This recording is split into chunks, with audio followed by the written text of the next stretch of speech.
My brother asked to stay 2 weeks in the house I inherited from my mother.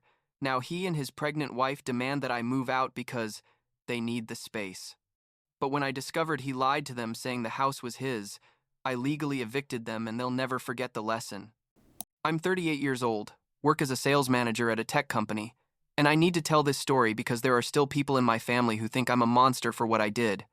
But the truth is, I put up with way more than any reasonable person would have. I guess I should start at the beginning, when my mom died like 5 years ago and left me the family house.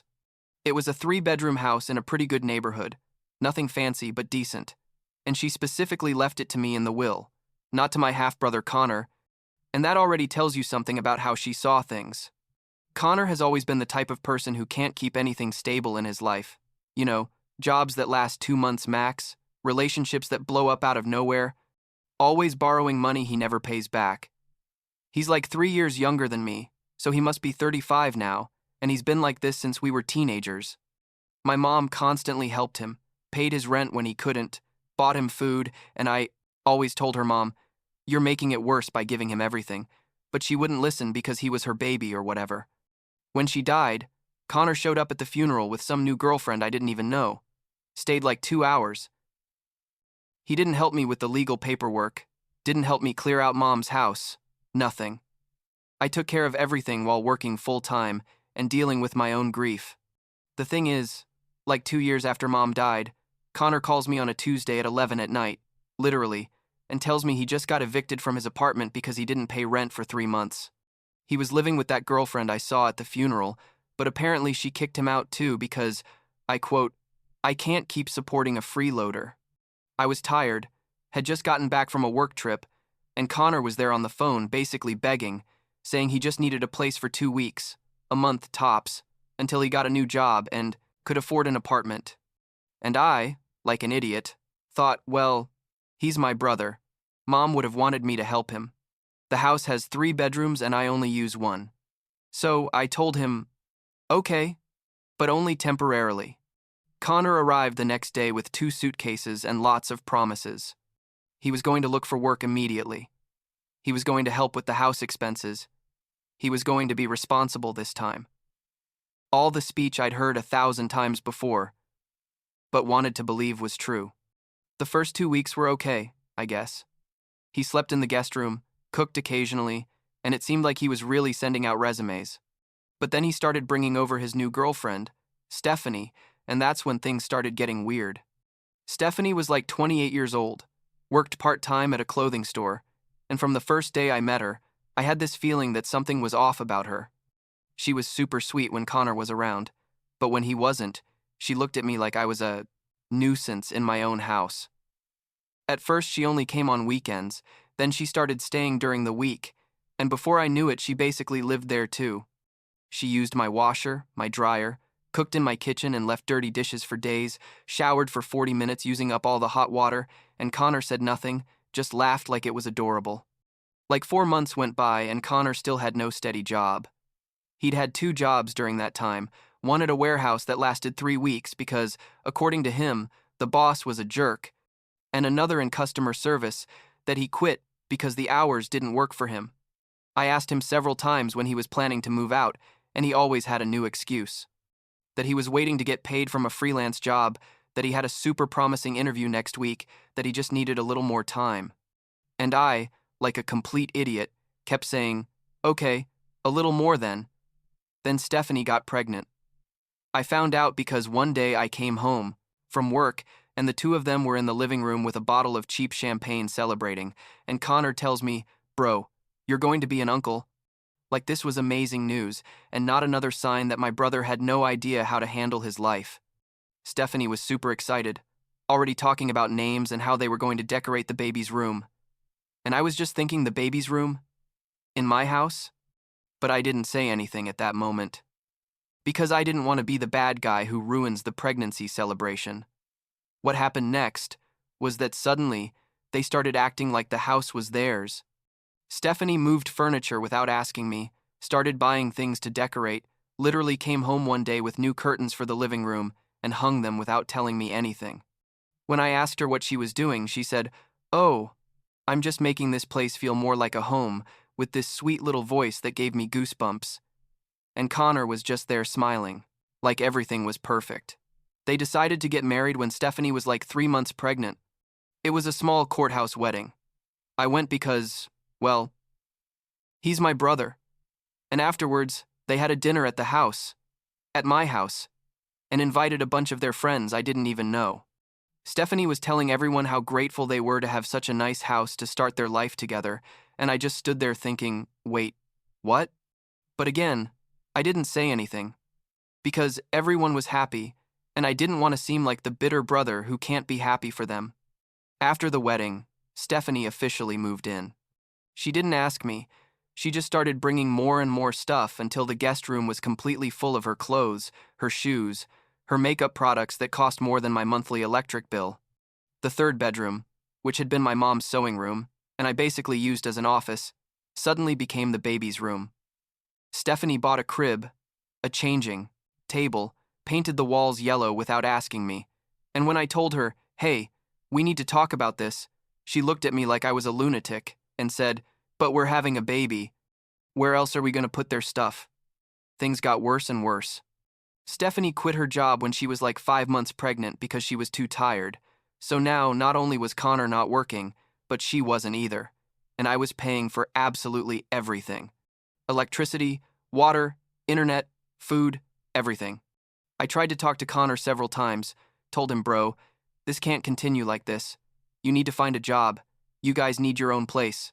But he always got defensive, saying he was doing the best he could, that it was difficult with a baby on the way, that he just needed a little more time until the baby was born and Stephanie could go back to work.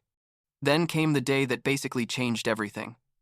I had gone out shopping, came back like 2 hours later, and when I walked in, Stephanie was in the living room with 2 of her friends and a cup of tea, laughing and having a good time.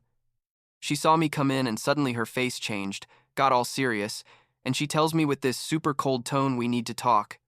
Her friends stayed there, like they were her witnesses or something. And Stephanie drops this bomb on me that she and Connor had been talking, and they had decided that I needed to move out because they needed the house for their family. I stood there with the grocery bags in my hands, literally unable to process what I had just heard. I said, excuse me, what did you say? And she repeated it, slower this time, like I was stupid. That they needed the space for them and for the baby. That it was no longer appropriate for me to live there. That Connor was very kind to let me stay so long, but now they needed privacy as a family. And I just stared at her thinking, is this woman crazy? Did she really just say that Connor is kind to let me stay in my house? I asked her where Connor was, and turns out he had gone out. Convenient, right? So I told Stephanie, very calmly, even though inside I was boiling, that this was my house, that I inherited it from my mother, that my name was on the deed, and that if anyone was going to leave, it wasn't going to be me. Her face was incredible, like she went from being all bossy to being completely confused in 2 seconds. She told me that was impossible, that Connor had told her the house was his, that his mom had left it to him in the will. Her friends were there quiet but obviously listening to everything. And I took out my phone and showed her a photo of the house deed, with my name right there, clear as day. I haven't seen someone change color that fast. Stephanie turned red, then like pale, and started stammering, saying it must be a mistake, that Connor wouldn't lie to her about something like that. But I saw in her eyes that she knew I was telling the truth. Her friends left quickly after that. I guess they didn't want to be in the middle of the drama, and Stephanie locked herself in the room. When Connor came home like 2 hours later, I could hear them screaming. She was yelling at him that he had lied to her, that he had made her look like an idiot. How dare he tell her the house was his? He was trying to calm her down, saying that technically the house was family, so it was kind of his too, but she wasn't buying that excuse. Stephanie went to her mom's house that night, left Connor there with me, and we didn't speak for like 2 days. I finally confronted him and asked him why he had lied to his wife about owning the house, and he gave me this super long explanation about how he knew Stephanie wouldn't move into a house that wasn't theirs, that he needed her to feel secure, that he was going to tell her the truth eventually, but never found the right moment. I told him he had to leave, that this had gone too far, that I had been more than generous, but it was over. And here comes the part that still makes Me angry when I think about it. Connor told me he wasn't going to leave. Just like that. He explained to me, with this little smirk that made me want to wipe it off his face, that he had been living there for more than 6 months, that technically that made him a tenant, and that I couldn't just kick him out without following the legal eviction process. I stared at him like he had grown 2 heads. My own brother, the one I had helped when he had nowhere to go, was threatening me with his supposed tenant rights. I asked him if he was serious, and he just shrugged and said he didn't make the laws, that if I wanted him to leave, I was going to have to evict him formally. I went straight to a lawyer the next day. The lawyer explained to me that Connor was technically right, that since he had lived there for more than 6 months without a contract saying otherwise, he had certain rights, and that I was going to have to do a formal eviction. It cost me like $1,000 in legal fees to prepare all the papers, and it was the most satisfying money I've ever spent in my life. I gave Connor the official eviction notice, 2 weeks to vacate the property, and the face he made when I handed him the papers was beautiful. I think he really thought I wasn't going to do it, that I was going to give in like always. Stephanie came back like 3 days after the eviction notice. I guess Connor convinced her, or she felt bad, or I don't know, but when she saw the legal papers, she got angry with him again. They packed their stuff in silence. Well, relative silence, because Stephanie reminded Connor every 5 minutes that this was his fault. That because of his lies, they were now going to have to live with her mom? How were they going to have a baby without their own space? Part of me felt bad. I'm not going to lie, especially thinking about the baby that was on the way. But another part of me, the bigger part, was fed up and relieved that they were finally going to leave. They moved. Out the day before the 2 weeks were up, Connor came to drop off the keys and didn't even look me in the eye. He didn't apologize, didn't thank me for the almost 8 months he lived rent-free in my house. Nothing. He just left the keys on the kitchen table and left. I cleaned the house for a whole week after they left. They had everything so dirty and messy, I couldn't believe I had been living like that. The baby's room that Stephanie had decorated, I converted back into an office, painted over the yellow with a really nice neutral gray, and honestly, it felt cathartic. I didn't hear anything from Connor for almost a whole year. 0 contact, nothing. Then one day out of the blue, I get a text message with pictures of a baby. It was his daughter. She had been born like 4 months earlier, and he hadn't told me anything. In the message, he said the girl's name was something like Emma or Emily. I don't remember exactly. And that he wanted me to meet her. That she was my niece. After all, I just replied congratulations, and that was it. Didn't continue the conversation. Like 2 weeks later, I found out through my aunt, the only family member I still talk to regularly, that Stephanie had filed for divorce. Apparently, Connor hadn't been able to keep any job after they left my house. They were living with Stephanie's mom, and she finally got fed up and left him. The girl stayed with Stephanie, obviously. Then Connor started trying to reconnect with me. Text messages every week, calls I didn't answer. He even showed up one day at my work, but I told security not to let him up. Finally, he sent me a long message, one of those like 15-paragraph ones, explaining that he had hit rock bottom, that he had realized his mistakes, that he wanted to be a better person, blah, blah, blah. And at the end of the message, almost like it was something casual, he mentioned that he needed a place to stay again, that it would only be for a very short time this time, that he had learned his lesson. I laughed, literally laughed out loud when I read that. This guy really thought I was going to fall for the same thing again? I blocked him on everything. Phone, social media, email, absolutely everything. I told my aunt that if Connor asked about me to tell him I wasn't interested in having contact with him. Some relatives called me saying I was being too harsh, that Connor was going through a difficult time, that families should support each other. All that speech I already knew by heart. I explained everything that had happened, how he had used me, how he had threatened me with eviction, how he never apologized or thanked me, and some understood, but others still thought I was the villain of the story for not helping my brother when he was in a bad situation.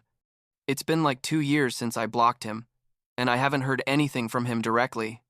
My aunt tells me things from time to time, that Connor still can't keep a job, that he barely sees his daughter, that he's living with a friend or another relative. I'm not sure. And honestly, I don't care anymore. I know it sounds cold, and it probably is, but I gave everything I could give, and he just took and took without ever giving anything back. People still ask me if I'm ever going to forgive him or let him back into my life, and my answer is always the same, that there's nothing to forgive because he's never acknowledged that he did anything wrong, and that the doors of my house and my life are closed to him forever. I still live in my mom's house, the house she specifically left to me because she knew exactly what Connor was like and knew I was going to take care of it. Sometimes I sit on the porch with a coffee and think about everything that happened, about how I allowed things to go so far, about how my own generosity almost cost me my home. I learned the lesson the hard way, I guess, that blood doesn't give you the right to take advantage of someone, and that it's okay to set boundaries even, with family. I don't regret kicking him out. Not one bit. And if I could go back, the only thing I would change would be to tell him no from the beginning when he asked to move in. But well, that's how things are, right? You learn.